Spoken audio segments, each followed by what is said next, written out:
Bismillahirrahmanirrahim. Assalamualaikum warahmatullahi wabarakatuh, Sobat Ledia. Kita ketemu lagi dalam cerita profesi. Apa ya sekarang? Seru kayaknya karena ada gambar-gambar healthy lifestyle. Berarti kan narasumber kita berhubungan dengan kehidupan yang sehat. Kalau saya kurang healthy lifestyle-nya, yang penting ada background-nya ya. Ya, Alhamdulillah hari ini kita bertemu dengan dokter yang sangat ramah, dokter spesialis mata, Dokter Maula Rifada. Assalamualaikum warahmatullahi wabarakatuh, Damang Dok. Waalaikumsalam warahmatullahi wabarakatuh. Alhamdulillah sehat. Kumaha Cedia sehat? Alhamdulillah. Sobat Ledia, biasanya Dokter Maula manggil saya Cedia, ketahuan dong tuaan saya.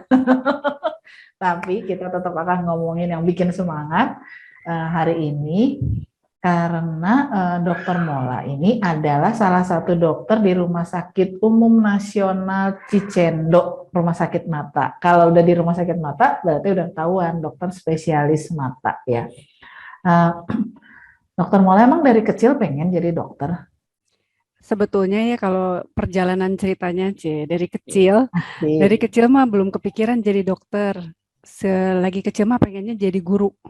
Wah, Kayaknya keren. soalnya seru gitu ya. Hmm. Dulu lagi sekolah teh suka Bu Guru teh bantuin itu temennya yang belum ini gitu. Kayaknya kan oh menyenangkan gitu ya. Padahal waduh sekarang nemenin anak home learning tuh luar biasa. Aduh guru-guru ini lah tuh thumbs up deh pokoknya buat para ibu bapak guru. Nah, terus seiring perjalanannya waktu, mungkin karena paparan keluarga juga ya, kebetulan ibu dan bapak saya juga dokter, jadi banyak nih terpapar dengan kehidupan dokter itu seperti apa dan ternyata menarik begitu. Jadi pada akhirnya SMA ujian pilihnya kedokteran. Oke, oke. Jadi sebenarnya kalau kita lihat eh, ada faktor keluarga juga ya. Maksudnya karena ada contoh. Biasanya Ya, kalau anak tentara suka pengen jadi tentara, anak dokter pengen jadi dokter, wajar kan karena ngelihat ya kondisi ya itu. betul. Paparannya kan cukup banyak Paparannya jadi ya. ada. Mm-mm, mm-mm. Apakah semua adik-adiknya jadi dokter juga karena orang tuanya dokter? Tidak juga. Oh, tidak Jadi juga. bervariasi ternyata. Yang jadi dokter saya sama yang bungsu. Nah, Yang kedua itu bergerak di bidang IT, yang ketiga di ITB ya sekolahnya di biologi.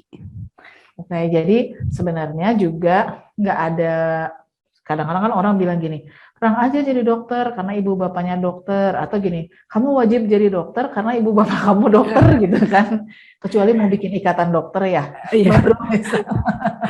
alhamdulillah sih ya orang tua membebaskan sekali gitu untuk pilihan anak-anaknya ya. Jadi memang tergantung minat dan memang keinginan dari anak-anaknya dan didukung sepenuhnya. Alhamdulillah ya kalau kayak gitu.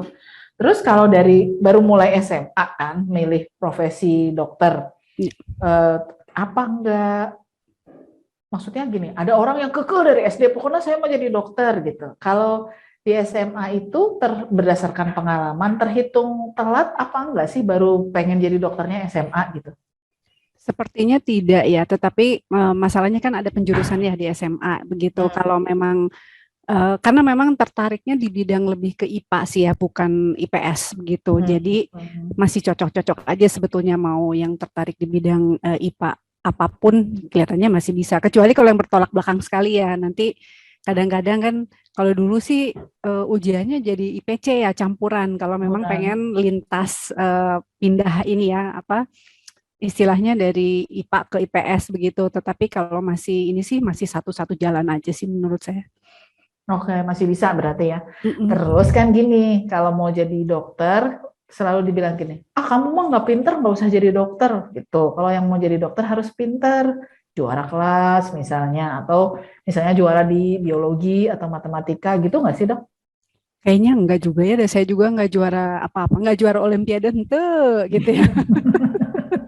Tapi memang yang mungkin ini bukan masalah harus pintar atau harus juara kelas atau juara olimpiade, juara sains, bukan seperti itu, tetapi perjalanannya teh panjang kalau mau jadi dokter. Sepanjang Sekolahnya apa? sekolahnya itu lebih panjang dari teman-teman yang lain kelihatannya. Jadi memang harus tekun.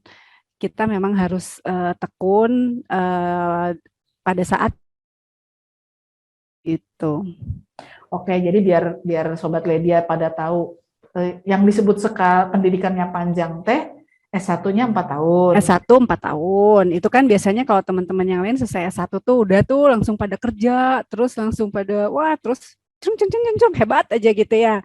Nah, kalau kita habis selesai S1, kalau ingin menjadi itu baru sarjana kedokteran. Jadi belum boleh praktek. Belum boleh, baru sarjana kedokteran. Nah, untuk mengambil profesinya itu 1,5 sampai 2 tahun. Itu profesi dokter. Setelah itu baru kita bisa menjadi dokter 6 tahun. Nah, itu dokter umum. Nah, dokter umum itu biasanya setelah jadi dokter umum ada kewajiban internship dulu ya. Jadi apa sih pemantapan lagi ya gitu sebelum benar-benar terjun ke masyarakat. Internship setahun. Jadi 7 tahun. Nah, itu wajib tuh yang dijalani yang seperti itu. Nah, setelahnya boleh memilih mau memang terus berkarir menjadi dokter umum atau mau melanjutkan sekolah lagi menjadi dokter spesialis setelah memiliki pengalaman kerja. Jadi biasanya ada yang PTT, ada yang bekerja di rumah sakit daerah atau dimanapun. Setelah itu bisa mengambil pendidikan lagi dokter spesialis. Dokter Mola dulu sebelum mengambil spesialis tugasnya di mana? Saya kebetulan waktu setelah selesai itu membantu di Fakultas Kedokteran dan kita ada proyek di 2 puskesmas di Bandung. Oh, alhamdulillah nggak jauh-jauh ya. Nggak jauh-jauh. Kadang-kadang suka ada yang mecelong. Ada, iya betul. Gitu kan? Itu hebat sekali lah teman-teman yang berjuang di daerah-daerah yang sangat terpencil ya. Iya ya, benar-benar. Tapi itu sebenarnya menambah pengalaman ya. Betul. Itu baru kemudian ngambil spesialis. Artinya kalau mau ngambil jurusan kedokteran harus tekun, harus tahan banting ya karena sekolahnya lama. Betul. Dan nggak boleh bosenan merenya. Iya. Jadi ya udah jalanin aja gitu ya. Iya harus seru punya daya tahan. Iya, kalau yang nggak suka, maksudnya gini, kalau suka harus benar-benar suka gitu. Ya, jangan separoh-separoh ya. Betul, karena ya perjalanannya panjang. Nanti kan dokter spesialis 4 tahun lagi ya minimal gitu. Karena nggak ada yang lebih cepat dari 4 tahun ya. Jadi sementara teman-teman seangkatan yang di bidang lain kan udah pada jadi bos-bos tuh gitu. Iya, betul, kita kan selesai terus mengabdi lagi ya gitu. Jadi seru deh pokoknya. Ya, jadi memang ini pilihannya adalah pilihan profesi pengabdian, bukan profesi selebriti kira-kira gitu ya. Tapi banyak juga sih sekarang dokter. Sekarang ya dokter jadi selebriti ada juga sih. Ya, karena dengan perubahan dunia yang berubah ya. Saya teh dulu sempat loh pengen deh jadi dokter, pengen karena nolong orang gitu kan, belajar P3K zaman pramuka gitu ya. Tapi ada satu titik yang membuat saya jadi nggak mau jadi dokter, yaitu takut kalau pasiennya meninggal harus ngomong ke keluarganya bahwa ini teh udah meninggal gitu. Takut bikin keluarga sedih. Udah aja itu yang bikin saya nggak mau jadi dokter. Satu ilmiah misalnya alasan. Tapi itu berat sih memang, maksudnya kan kita juga mengalami ya gitu, lagi pendidikan banyak menemani gitu ya. Jadi menemani sampai nggak adanya gitu, terus harus menyampaikan ke keluarga itu juga mungkin ilmu dan seni tersendiri ya begitu. Gimana kita tidak boleh terbawa larut, tapi harus kan kadang juga itu teh udah berjuang gitu ya semalaman nolongin tapi nggak tertolong gitu, terus harus menghadapi keluarganya, itu juga mungkin butuh memang pengalaman dan ada seninya juga kelihatannya ya, cara berkomunikasi. Jadi jadi dokter tuh bukan hanya melulu belajar biologi, ternyata banyak ininya yang harus dimiliki keahliannya juga ya gitu, seperti terutama komunikasi ya. Iya tuh kan kalau zaman dulu ya ada dokter yang terkenal gini, baru sampai ruang tunggunya aja udah sembuh. Sugesti warnanya. Iya, jadi belum ngomong. Karena ternyata dokternya enak kan kalau diajak ngobrol gitu ya. Tapi ada dokter gini, dokternya serem, bikin masuk jadi sakit katanya, tegang kitanya gitu. Tensi naik gitu ya. Tensi jadi naik. Kayaknya mungkin memang ada skill khusus juga ya, bukan cuma ilmu kedokterannya. Iya, betul. Tapi ilmu komunikasinya juga jadi perlu ya. Iya.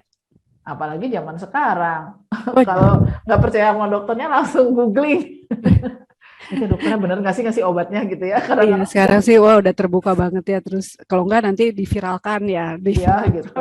banyak Benar. ininya. Tapi insya Padahal Allah lah. Padahal yang lama sekolahnya tuh dokternya ya. Kita so tahu nanya sama kita googling gitu nanya asal pang pinter nah gitu.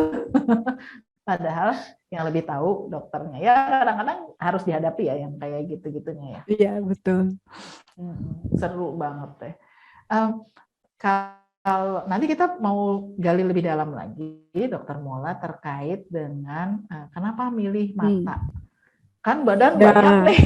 Kenapa cuma mata doang yang dipilih gitu? Kenapa nggak ke yang lain? Tapi kita break dulu supaya nanti kita bisa lihat aktivitas Dokter Mola sehari-hari seperti apa. Kita break dulu ya Sobat Ledian.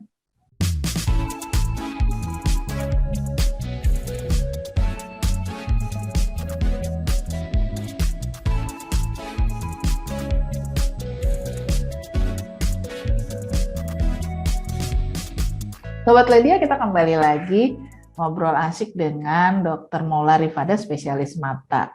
Kita pengen tahu, badan kita nih dari Allah kan dikasih dari kepala sampai kaki, kenapa sih kok cuma milih mata doang gitu? Kadang-kadang kita mikir gini, itu kan kecil gitu, kenapa sih?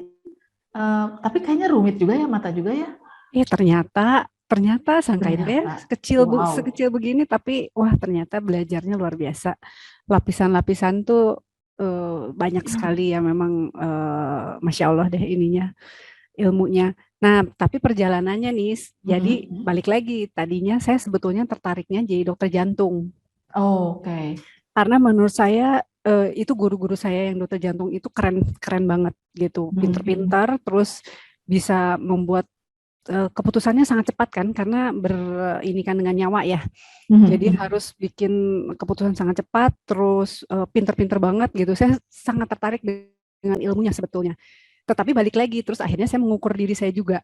Kayak mungkin kayak Cedia ya tadi, saya nggak mau nih ngasih tahu, nanti takut kalau harus ngasih tahu orang meninggal gitu. Nah, saya ngukur diri saya sendiri juga. Saya orang yang mampu begitu under pressure bisa bikin keputusan yang cepat, tidak. Sepertinya saya nggak mampu nih gitu. Jadi mungkin bidangnya jangan bidang yang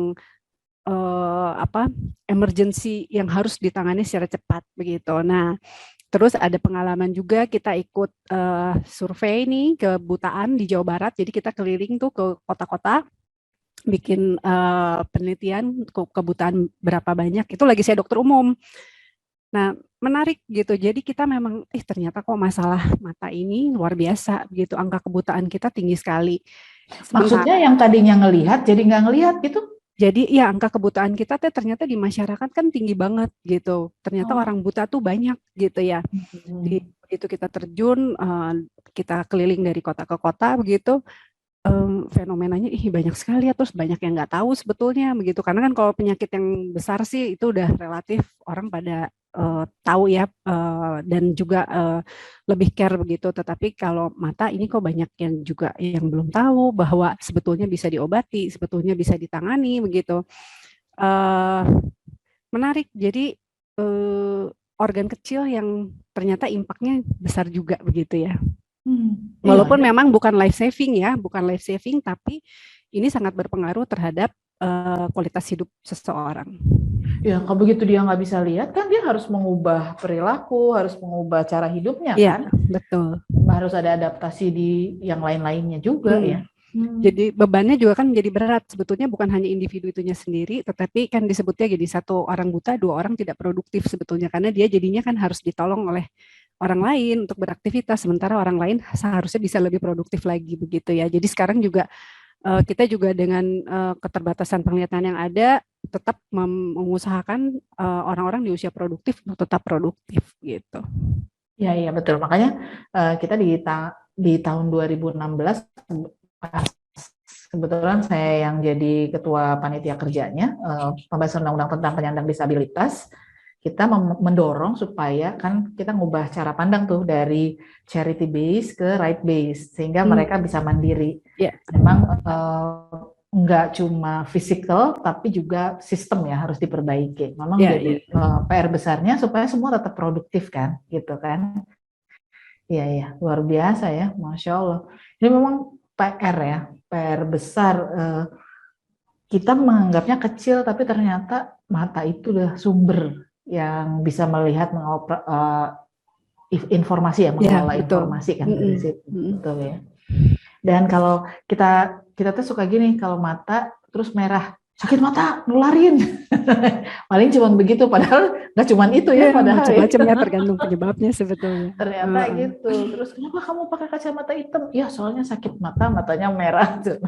Ya, paling sederhana. Tapi ternyata ketika kita nggak perhatikan, bisa menimbulkan kebutaan gitu ya. Ya, pada penyakit-penyakit Bisa tertentu pada ya. penyakit Mm-mm. tertentu ya, Mm-mm. yang apa? Tekanan bola matanya gitu ya, Betul. glaukom, ya, segala macam ya, Mm-mm. banyak sekali yang.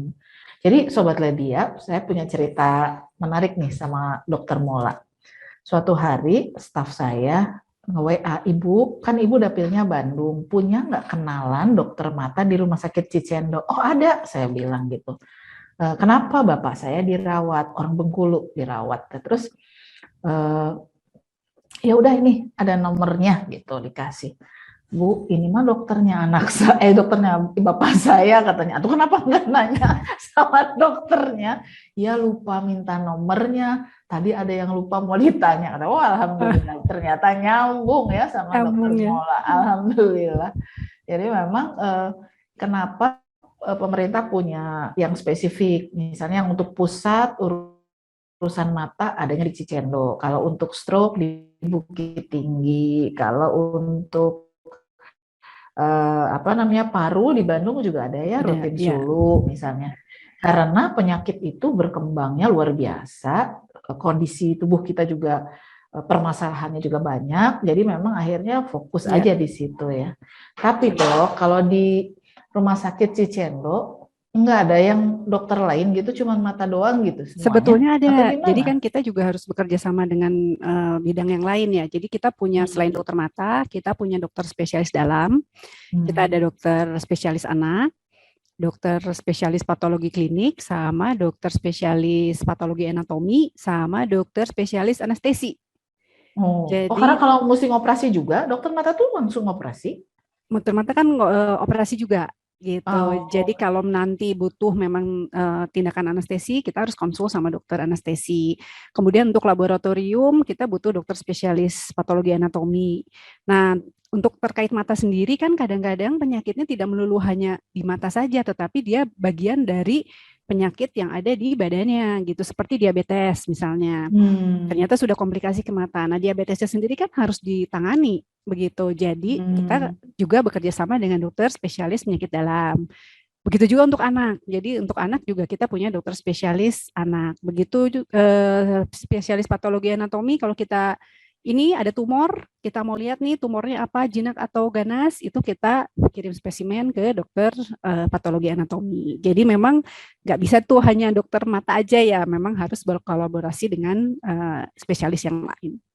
Ya, ya, karena mata itu bagian dari sistem tubuh kita, jadi dokternya juga harus sistemik gitu ya, harus Betul, tim ya, tim ya. nggak bisa berdiri sendiri. Matanya aja deh, gitu yang lainnya nggak kan nggak mungkin ya. Iya ya, ternyata memang ini jadi bagian pelajaran juga sih buat semua. Kita belajar umum kesehatan, tapi kemudian ketika spesialis bukan berarti kita melupakan yang lain Iya, ya. Nah, betul. kita berinteraksi dengan yang lain.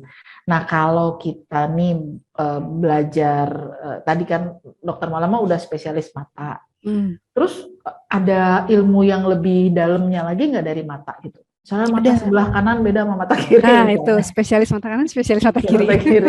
Ini ngelirik ke Ya, kanan aja gitu. sebenarnya kita punya 9 subspesialis ya di Cicendo. Jadi kalau mau Mata mendalami doang. lagi mata doang tuh kita punya Masya 9. Allah, Jadi ternyata memang jadi sekolahnya nggak berhenti lagi. Sekolahnya nggak luar berhenti. biasa. Kalau memang mau mendalami lagi. Jadi saya juga maksudnya baru menyadari ya Allah luar biasa ya mata aja segini kecilnya kok subspesialisasinya banyak sekali. Jadi perlapisan itu punya punya sub sendiri karena memang kompleks begitu. Masya Allah. Eh, jadi memang kita kalau mau mendalami lagi kita ada apa sekolah memang belum sekolah di mata sendiri memang belum ada sekolah yang base university base ya begitu untuk subspesialis. Jadi kita masih pendalaman ilmu, kemudian pendidikan lanjutan sekian tahun ada syaratnya. Nah itu kita kemudian bisa menjadi konsultan di bidang tersebut begitu. Sekarang sedang disusun sih untuk pendidikan resmi university base-nya. Jadi Dokter Mola ngambilnya arahnya apa? Saya subnya itu glaukoma. Glukoma. Glukoma itu yang tekanan bola mata Glaukoma itu ya betul, yang tekanan bola mata tinggi, faktor risiko utamanya. Terus kalau dibiarkan itu akan merusak saraf mata pusatnya. Jadi penglihatannya nanti, lapang pandangnya nanti makin lama makin sempit sampai pada akhirnya kalau tidak tertangani buta gitu. Oh, ada 9. Kita tadi istighfar ya, astagfirullahaladzim, menyepelekan mata doang. Padahal ternyata mata saja itu menunjukkan kebesaran Allahnya luar biasa ya. Subspesialisnya 9. Mata yang kayaknya kelihatan di luarnya begini, ada yang sipit, ada yang melotot gitu. Tapi ternyata di belakangnya ada jutaan hal yang masih bisa diperiksa, dilihat, berlapis-lapis. Masya Allah luar biasa ya ternyata. Wah, kalau gitu nggak pernah berhenti sekolah itu Mbak Dok? Memang betul. Itu guru saya ya almarhum itu terngiang-ngiang selalu menitipkan pesan gini. Yang pertama, never read, never know. Jadi ya memang harus belajar terus. Katanya kalau nggak pernah baca ya nggak pernah tahu gitu. Pantas kalau ditanya nggak tahu apa-apa gitu ya. Itu nyindir kita lagi sekolah. Never read, never know. Never read, never know. Jadi jangan cuma nonton di YouTube aja ya, baca juga ya. Baca ya. Terus satu lagi, medicine is never ending study. Dan ya memang karena kan ilmunya berkembang terus, teknologinya berkembang terus. Jadi kita memang harus update terus ya dengan perkembangannya. Jadi kalau misalnya kayak ada perkembangan teknologi ilmu apa ya, misalnya artificial intelligence gitu tentang mata itu bisa ya, ada alat baru belajar lagi gitu dong? Iya betul. Jadi kalau ada alat baru atau teknik operasi baru saja, jadi seperti saya lagi sekolah tekniknya masih yang manual begitu. Terus ternyata perkembangannya sekarang tekniknya kan operasinya udah pakai mesin semua gitu. Jadi ya kita belajar lagi gitu. Belajar lagi, nanti ada update untuk pemeriksaan, ternyata ini ada yang lebih canggih gitu, ya harus belajar lagi supaya kita bisa ya terus update dan memberikan pelayanan yang terbaik ya terhadap pasien-pasien. Jadi Sobat Ledia yang pengen jadi dokter, utlubul ilma minal mahdi ilal lahdi itu benar-benar terbukti ya, menuntut ilmu dari buayan sampai liang lahat terus aja belajar aja ya. Karena pengetahuan selalu berkembang ya. Kalau enggak kita ketinggalan ya, berarti iya, betul. Nggak boleh mutung dari belajar. Iya, Masya Allah luar biasa. Dok, sekarang kalau kita tadi kan bicara soal spesialis matanya, yang paling berkesan sama dokter waktu menjalani profesi ini apa dok? Sebetulnya semuanya berkesan ya, dari mulai dokter, jadi dokter, terus ngambil sekolah spesialis mata, semuanya berkesan karena di situ kita banyak nolong orang ya, terutama kalau mata tuh. Jadi gini, kalau habis kita melakukan tindakan operasi misalnya ya, terus besoknya datang begitu visit pasiennya teh, gimana Bu bisa tidur? Oh bisa Dok, tidur saya nyenyak. Aduh itu rasanya plong banget gitu ya, padahal semalaman mikir aduh ini operasinya bagus enggak, kan deg-degan juga ya gitu. Begitu itu rasanya seneng banget gitu udah lihat bisa Dok, bisa tidur, itu aja udah seneng. Terus periksa matanya nggak ada apa-apa, ya Allah alhamdulillah. Itu sih udah maksudnya tidak terbayarkan oleh apa-apa ya kalau menurut saya. Jadi seneng banget gitu kalau ketemu pasien yang memang bisa perbaikan itu meningkatkan, jadi kualitas hidupnya lebih baik lagi, itu senang banget. Ada nggak peristiwa yang bikin sing gitu, bikin kaget gitu, aduh gini amat sih gitu? Kayaknya sih sepertinya nggak ada ya, banyak senengnya sebetulnya, cuman ya memang gini harus sabar aja sih, karena gini kita kan di rumah sakit pusat mata ya, pasiennya banyak gitu, pasien kan jadi ngantri gitu ya. Kadang-kadang kan ada juga nih yang marah-marah nih, ngantri lama gitu ya. Tapi kan kita juga menghadapinya, ya walaupun kita capek, tapi kan kalau kita marah-marah juga ya nggak beres lah ya persoalannya. Jadi kadang-kadang ya pokoknya itu seni-seninya deh gitu, gimana supaya si pasien marah-marah jadi nggak marah-marah lagi. Luar biasa. Ada ilmu khusus ya, ilmu menaklukkan pasien. Kan habis ya kebayang juga sih, dia juga kasihan, saya juga kebayang gitu ya kan, habis udah mah dari mana mungkin kan jauh, terus memang pasiennya banyak ya jadi harus ngantri gitu ya, memang perjuangan juga sih buat semuanya ya, bukan bukan hanya buat kita dokter, juga pasien juga sama perjuangannya, jadi ya gitu deh, harus pinter-pinter aja ini menghadapi yang begitu-begitu. Nah, ini udah lagi ngomongin pasien nih dok. Kadang-kadang nih pasien suka kalau lagi praktek, ada dokter yang antriannya panjang, ada dokter yang antriannya dikit gitu. Ada yang nggak ada antriannya. Begitu datang langsung masuk udah aja. Kan jadinya orang mikirnya gini, ih dokter itu disukain orang, dokter yang itu nggak disukain orang. Bener nggak sih kayak gitu? Sebetulnya kan gini, pasien dokter teh ada seperti ada koneksinya ya. Jadi yang seperti tadi tuh, jadi begitu lihat dokternya aja rasanya teh udah sembuh gitu ya. Atau kayak kemarin gitu saya dikirim pasien dikonsulin dari teman sejawat, katanya tekanan bola matanya tinggi gitu.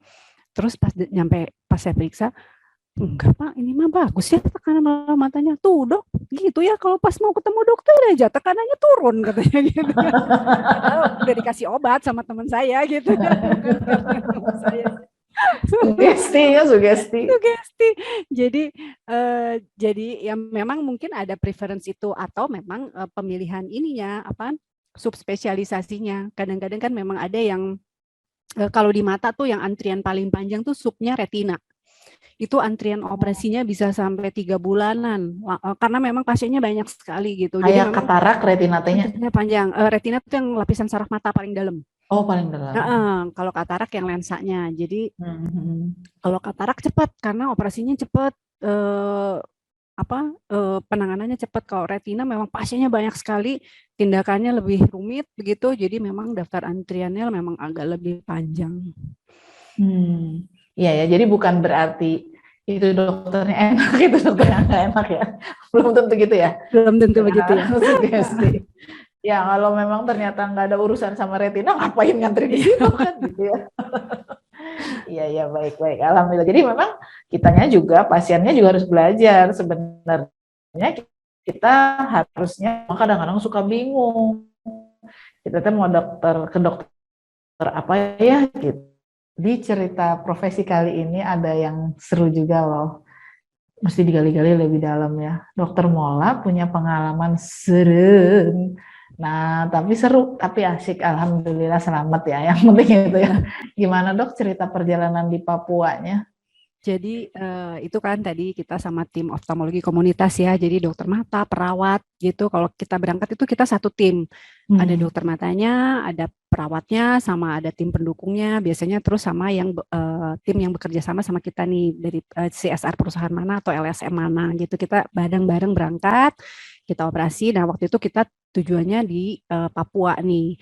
Kita ke Sorong, terus kita ke Biak gitu ya, di salah satu tempat di daerahnya saya lupa namanya. Kita operasi katarak massal di situ. Nah setelah beres kita kan mau pulang nih gitu. Pulang ke Jayapura kita harus naik boat karena kan itu dari pulau kecil ya gitu, terus kita mau balik lagi ke pulau besarnya. Nah ternyata jadi waktu pagi-pagi udah ini nih dapat boatnya dari dinas kesehatan. Kita udah pamitan semua, udah kita naik boat gitu. Cuaca cerah tuh pagi-pagi. Tidak tahunya di tengah perjalanan ada badai. Itu ombaknya kayaknya udah nyelimutin boatnya ya. Aduh, Masya Allah. Jadi kita yang tadinya ketawa udah nggak ada yang bicara, semua berdoa, semua ya pasti minta perlindungan sama Allah, udah pasrah, nggak bisa apa-apa lagi orang di tengah laut ya gitu. Akhirnya sama nakodanya juga udah bilang kita cari teluk terdekat deh, pokoknya cari tempat merapat terdekat. Akhirnya dapet teluk, karena kalau teluk kan di situ nggak di tengah ya, jadi nggak ada badai, nggak ada apa, kita merapat dulu di sana. Cari tempat nih, pokoknya cari tempat biasanya puskesmas atau tempat masyarakat lah yang memungkinkan gitu ya untuk entah itu kalau di kita mah apa ya kayak kelurahan atau balai desa, balai desa mungkin ya kalau di kita mah gitu. Nah cari yang tempat seperti itu, ternyata ada tempat dokter gitu di situ, kayak dokter puskesmasnya. Kebetulan dokternya lagi ke kota, jadi nggak ada di tempat, Allah, nggak ada sinyal di sana, dan astagfirullah. radio mati. Allahu Akbar. Jadi kita putus koneksi tuh nggak bisa ngasih tahu bahwa kita lagi merapat dulu. Alhamdulillah kita tadi kejebak badai di tengah, tapi alhamdulillah kita bisa merapat. Kita di darat dulu sampai nunggu badainya reda. Dan itu udah sore, jadi kita nggak mungkin meneruskan perjalanan malam-malam. Jadi kita putuskan ya udah kita tinggal di situ. Tapi kan yang nunggu di Jayapuranya Jayapura deg-degan. kan deg-degan ya kayaknya kan nggak dapat kabar berita apa-apa. Jadi mereka juga udah menghubungi tim SAR sebetulnya. Waduh. Kalau sampai besok pagi nggak ada kan ada mungkin ada batas waktunya kali ya gitu ya ininya tim SAR udah mau turun nih gitu. Nah besok subuhnya habis sholat subuh itu nahkodanya udah karena kita kan juga kita nggak tahu nih kapan kita bisa pergi lagi. Nahkodanya bilang oke kita bisa berangkat sekarang gitu. Jadi ayo cepet. Nah, Jadi tidur teh pakai baju lengkap aja udah siap berangkat gitu. Iya, jadi pakai baju lengkap, terus seadanya, memang nggak ada apa-apa ya. Jadi ya udahlah, pokoknya Bismillah. Ya kita bersama tim gitu balik. Ternyata betul pas kita mau, alhamdulillahnya itu kita dikasih selamat semua. Pas udah mau sampai itu tim SAR udah mau turun sebetulnya, jadi udah Basarnas tuh udah siap-siap gitu, karena kita nggak ada kontak sama sekali, kita baru dapat kontak tuh setelah berapa kilometer lagi ini ya mau sampai darat. Udah dekat mau mendarat. Iya baru sinyal itu ada gitu, baru semua ya Allah alhamdulillah semua, aduh sujud syukur deh pokoknya. Itu satu pengalaman yang memang aduh sulit untuk dilupakan ya gitu. Kita sama-sama sama tim untuk melakukan pengabdian gitu, terus ternyata dikasih ujian gitu untuk menghadapi seperti itu, tapi ya alhamdulillah masih dikasih selamat semuanya. Nggak kapok tapi kan? Nggak kapok karena terus tim berangkat lagi karena memang memang ya alhamdulillah, tapi dengan tentu persiapan yang lebih baik ya. Kita juga kan harus belajar ya mengambil pelajaran dari situ. Jadi dengan persiapan dan peralatan yang mungkin lebih baik dan lebih siap ya. Jadi sama Allah gini, ini serius nggak sih mau nolongin masyarakat? Kapok mual pun juga kia gitu ya kira-kira. Tapi alhamdulillah ya ternyata dokter Mola dan tim tetap semangat. Kalau enggak, aduh. Nah jadi yang mau jadi dokter juga harus mikir ya, siap-siap gitu. Nggak selalu ada di tempat yang nyaman. Nggak selalu ada di rumah sakit. Di rumah sakit juga belum tentu nyaman. Dan diudag-udag pasiennya banyak misalnya ya. Tetap harus siap keluar dari zona nyaman, tapi kita menciptakan zona nyaman dengan melakukan pengabdian. Jadi lebih enak kan kalau kayak gitu ya. Ih, tekabayang ada di gitu ya. Ya dok. Jadi kita mau tahu lagi ya, lebih dalam lagi kira-kira nanti kalau jadi dokter mata, apa yang bisa dilakukan lebih dalam lagi. Misalnya kan selama ini tadi udah diceritain sama dokter Mola, setelah yang satu ini.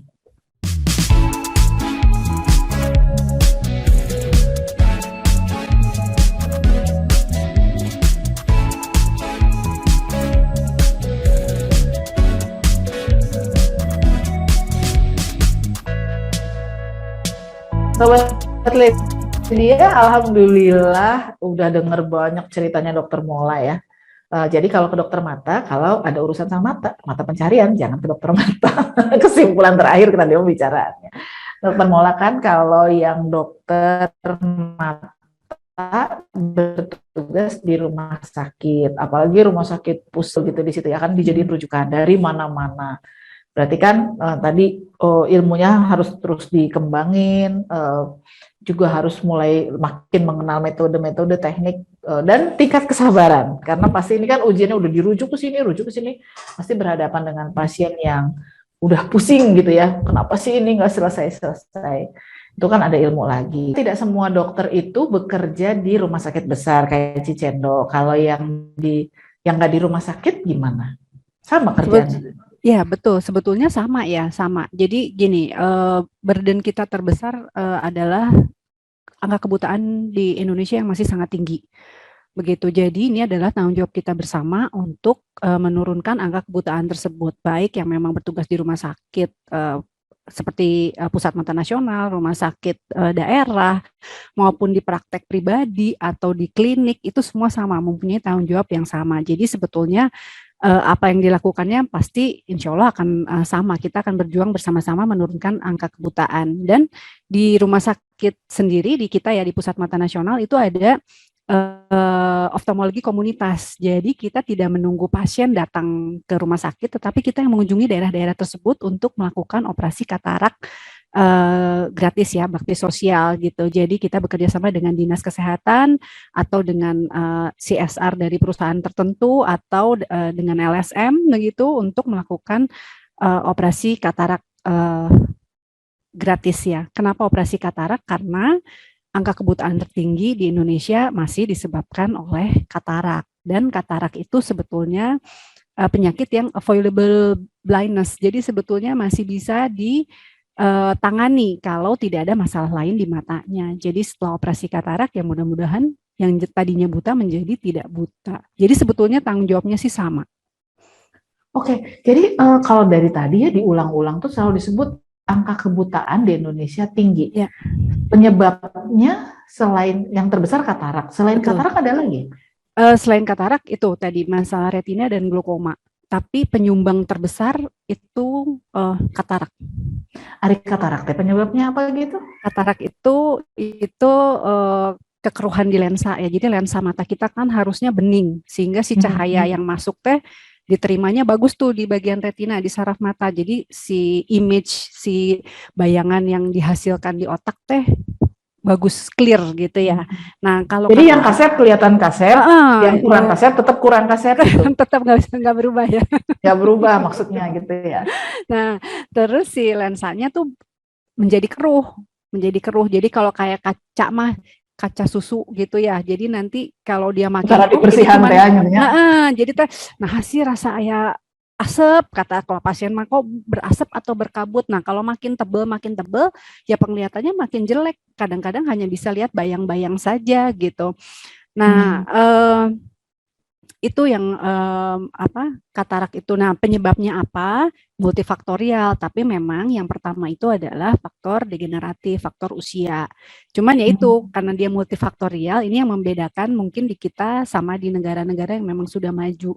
Angka katarak itu di negara maju sudah sangat sedikit begitu. Karena yang terus kejadian katarak juga terjadinya di atas 60 tahun, 60 70 tahun begitu baru ada katarak.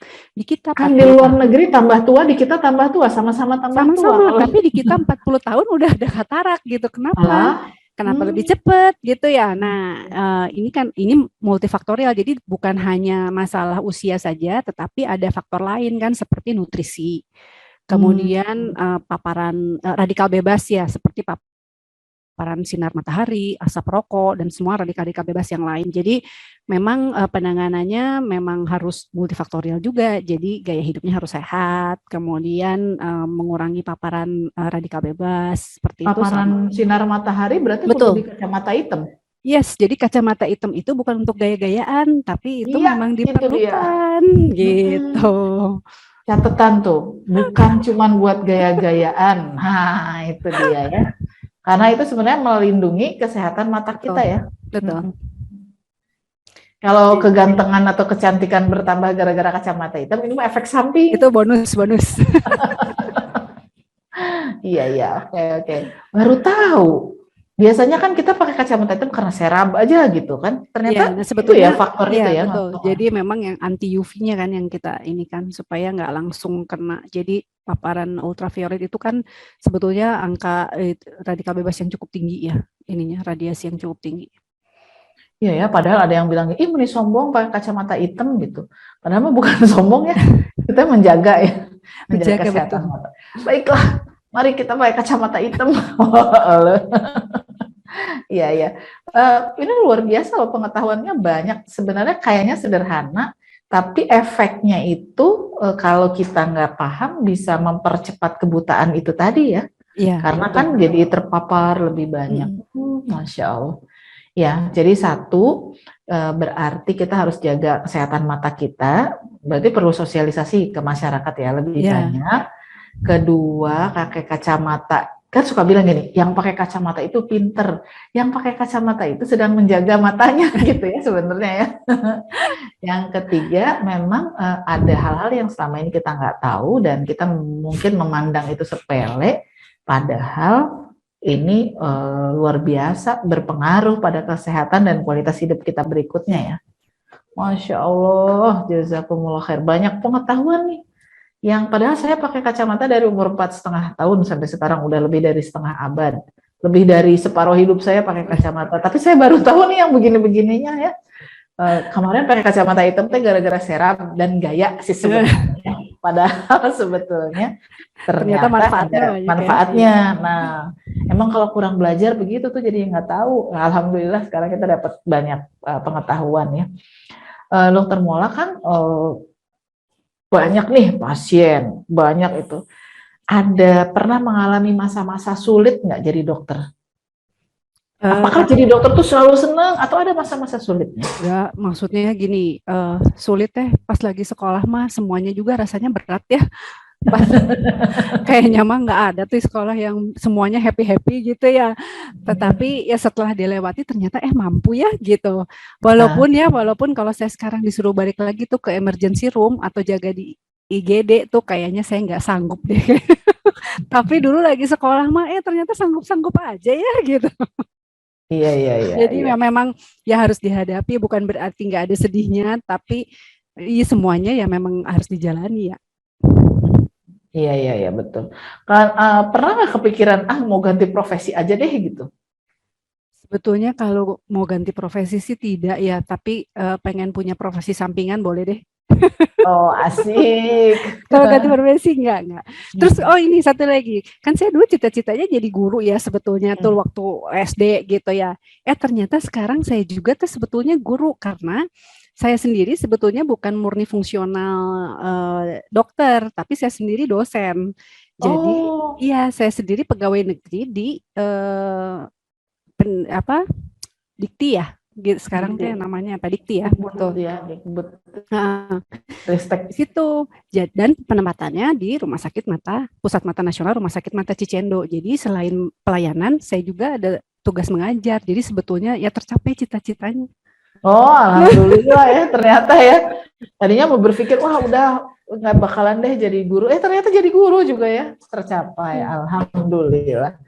Berarti selain jadi dokter juga jadi pendidik. Nah, berarti kan bisa ya profesi teh nggak cuma satu gitu ya. Iya. Kita bisa menjalaninya secara paralel. Alhamdulillah deh. Jadi mungkin pas di awalnya jalannya satu-satu, ya kan? Jadi mula-mula dokternya dulu satu gitu kan? Ya betul. Ternyata ketemu di tengah jalan ada jadi pendidik gitu, jadi guru gitu kan misalnya, akhirnya jadi sejalan. Nggak pernah kebayang bahwa ternyata bakal jadi guru, tetap ternyata jadi guru ya. Betul. Ternyata luar biasa. Kalau kita lihat perkembangan pengetahuan berarti sekarang kan ngambilnya lebih ke spesialisnya glukoma. Berarti nanti bisa ada sub spesialis lagi nggak kira-kira pengembangannya bisa sampai situ? Mungkin kedepannya jadi kalau misalnya mau ahlinya, misalnya lebih ke ahli genetiknya yang mau dilihat atau lebih tertarik ke pengembangan alatnya bisa saja sih, tetapi memang bagian dari subspesialisasi glukomanya ya gitu. Oke. Jadi memang ada yang lebih minatnya jadi lebih dalam gitu ya di situ ya. Betul. Nah, Dokter Mola kan kalau di masyarakat, kalau yang baksos kan banyak dokter umum, atau kalau yang urusannya membantu gitu ya masyarakat. Apakah kalau dokter mata juga sebenarnya bisa sih turun ke masyarakat langsung gitu melakukan apa gitu? Sangat bisa. Itu yang tadi saya ceritakan. Kita kan punya oftalmologi komunitas.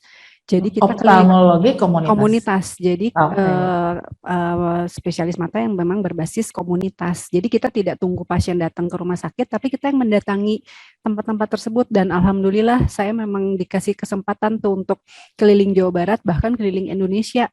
untuk melakukan itu operasi. Kalau kita memang operasi katarak ya, jadinya yang kita lakukan ya untuk menurunkan itu backlog angka kebutaannya. Jadi yang angka kebutaan tinggi kalau kita tidak tangani nanti ya terus yang butanya makin banyak, nggak kekejar terus gitu. Jadi kita jadi jemput bola ya ke daerah-daerah yang memang mungkin sulit, pasiennya sulit datang ke pusat kesehatan atau keterbatasan dari misalnya ekonomi dan sebagainya, itu kita yang datangi. Jadi kita keliling-keliling juga nih ke banyak tempat. Wah, Sobat Ledia ternyata memang banyak ya yang bisa dilakukan. Bukan cuma di rumah sakit nungguin pasien datang. Sebenarnya sih bukan nungguin pasien, orang pasiennya banyak ya. Iya, betul. Tapi juga bisa jemput bola ke masyarakat. Jadi catatan besarnya gini, ternyata di Indonesia angka kebutaannya tinggi. Orang yang tadinya semula, bukan yang dari lahirnya nggak bisa lihat, tapi yang tadinya bisa lihat, kemudian dia jadi tidak bisa lihat dengan berbagai sebab. Kan terutama tertingginya adalah karena katarak, jadi nggak bisa bersihin, nggak bisa lihat dengan jernih sampai akhirnya jadi nggak tahu. Nah, kayaknya ini harus disosialisasi juga, mungkin Sobat Ledia juga bisa bantu ya mensosialisasi tentang kesehatan mata, itu jadi bagian yang sangat penting. Dan itu ada proses jemput bola, berarti kan ada pengabdian masyarakat langsung gitu ya, selain dari penelitian dan pendidikan tadi. Dok, kalau buat teman-teman nih, buat Sobat Ledia yang pengen jadi dokter, apa sih yang jadi syarat utamanya supaya bisa jadi dokter gitu?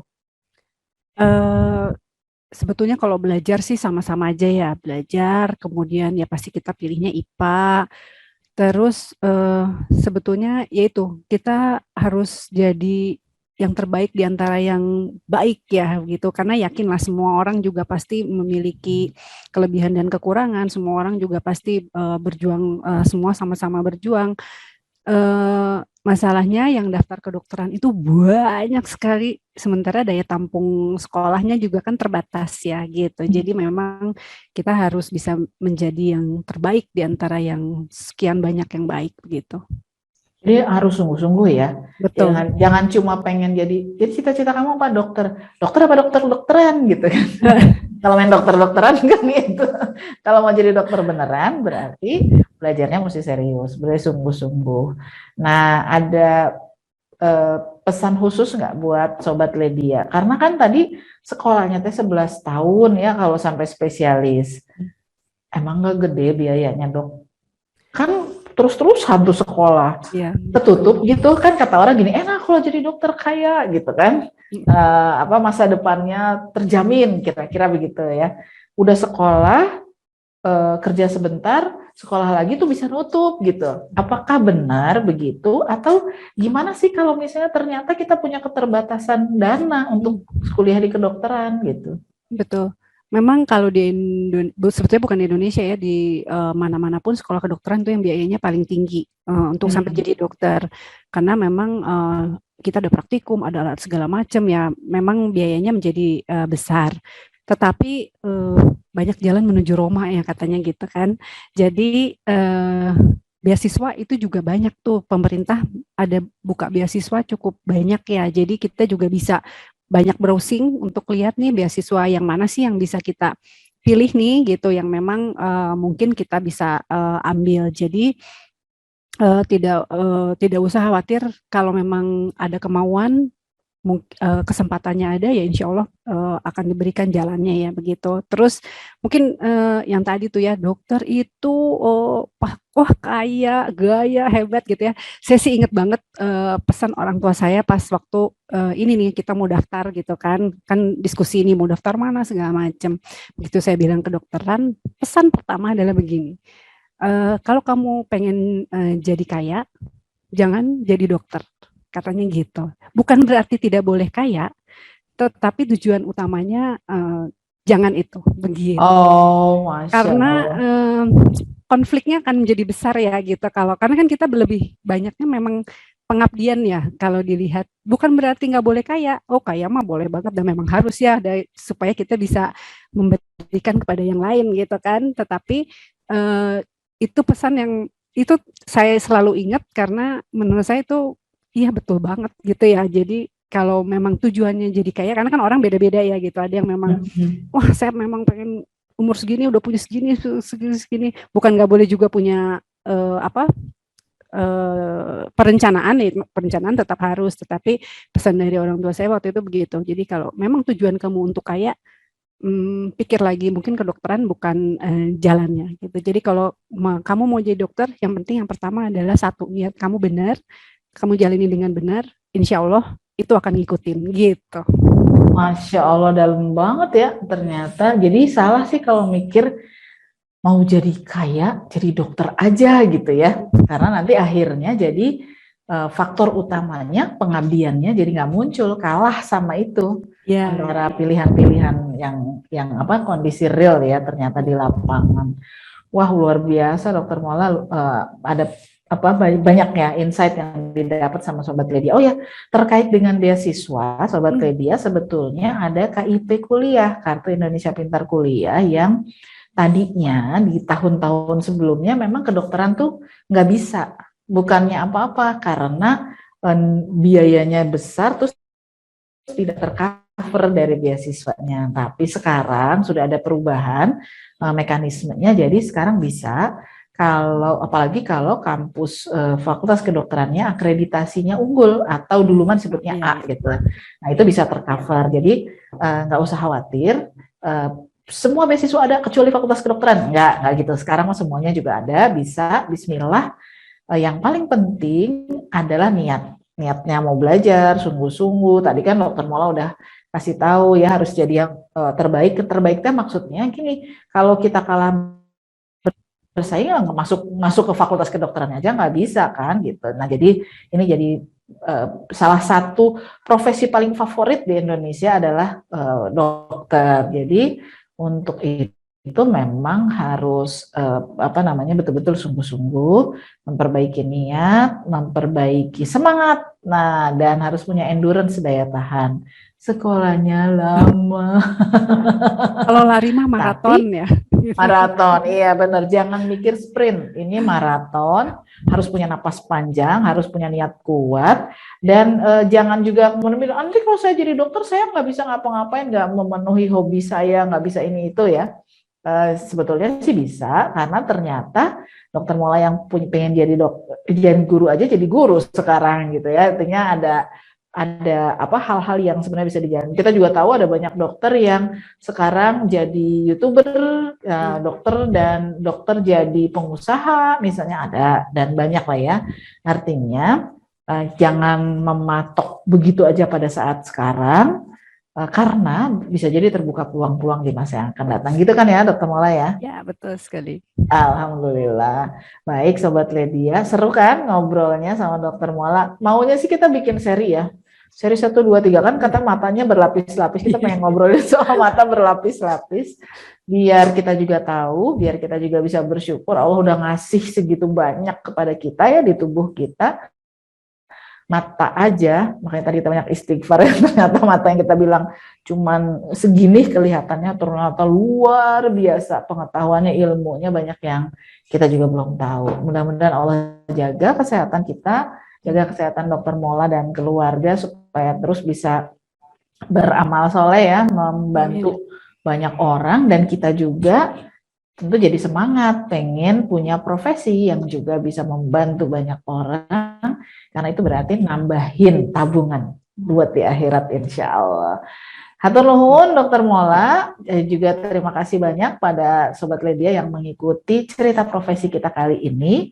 Tunggu cerita profesi yang lebih seru lagi dan lebih banyak lagi untuk membuka cakrawala dan wawasan kita bahwa sesungguhnya cita-cita diletakkan sangat tinggi, apalagi kalau kita punya wawasan yang luas, kita jadi tahu kita mau punya cita-cita seperti apa. Kalau ada yang penasaran, pingin ada profesi yang juga diulas di cerita profesi kita ini, tulis ya di komen, di kolom komen. Jangan lupa like, subscribe, dan nyalakan loncengnya supaya tahu ada cerita profesi berikutnya, dan juga ada video-video berikutnya yang kita upload. Hatur nuhun sekali lagi Dr. Mola Rifada, dokter spesialis mata di Rumah Sakit Pusat Mata Nasional Cicendo. Mudah-mudahan kita bisa mendapatkan ilmu yang lebih banyak lagi setelah ini dengan punya kesempatan ngobrol lebih dalam sama beliau terkait dengan mata supaya kita lebih sayang sama tubuh kita, lebih cinta dan lebih bersyukur kepada Allah Subhanahu wa taala. Hatur nuhun. Assalamualaikum warahmatullahi wabarakatuh.